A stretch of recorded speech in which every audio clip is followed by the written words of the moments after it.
হয়েছিল সাদিয়ার সাথে, যার জন্য তার প্রেমিকেরা তার লাশকে কাটতে চাইল? কেনই বা জঙ্গলের মানুষগুলো তাকে ধর্ষণ করল? নাম ছিল তার সাদিয়া, কলেজের সবচেয়ে সুন্দরী মেয়ে। হাজারো চোখে স্বপ্ন হয়ে ঘুরে বেড়াত সে। রাস্তা দিয়ে গেলে ছেলেরা চুপসে যেত, মেয়েরা হিংসায় পড়ত।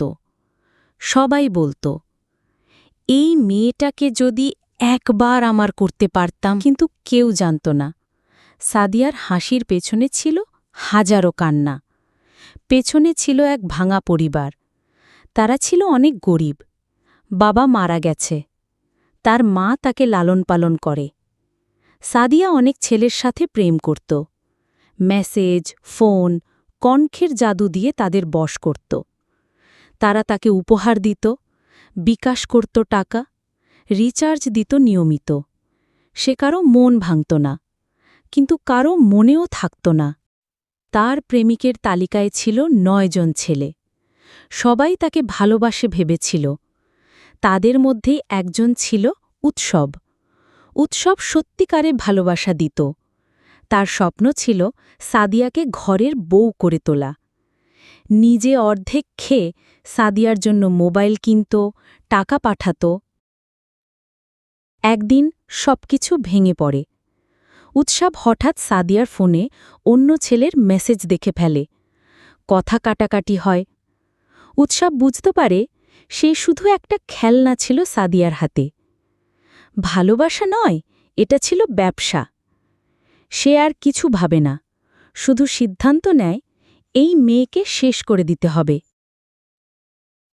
শেষ রাত।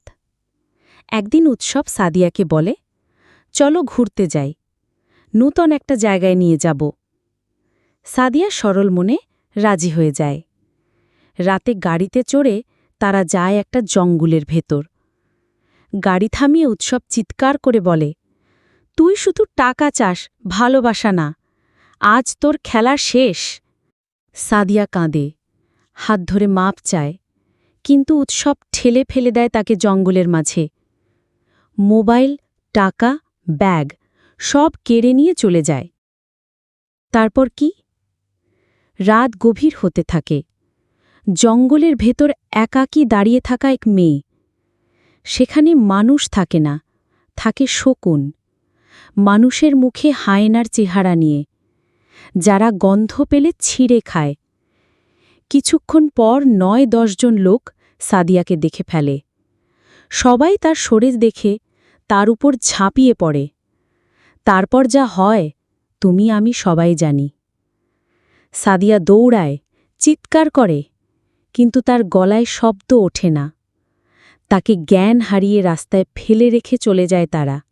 গ্রামের একজন তাকে খুঁজে পায়, অর্ধনগ্ন, রক্তাক্ত, কাদামাখা, নিঃস্ব এক মেয়েকে। সেদিন রাতেই সাদিয়া বাড়ি ফিরে একটা চিঠি লেখে। তারপর ছাদের কিনারায় গিয়ে দাঁড়ায়। চিঠিতে লেখা ছিল, আজ আমার জীবন শেষ হয়ে গেল। আমি সমাজে কারো কাছে মুখ দেখাতে পারতাম না, তাই আমি নিজের জীবন শেষ করে দিলাম।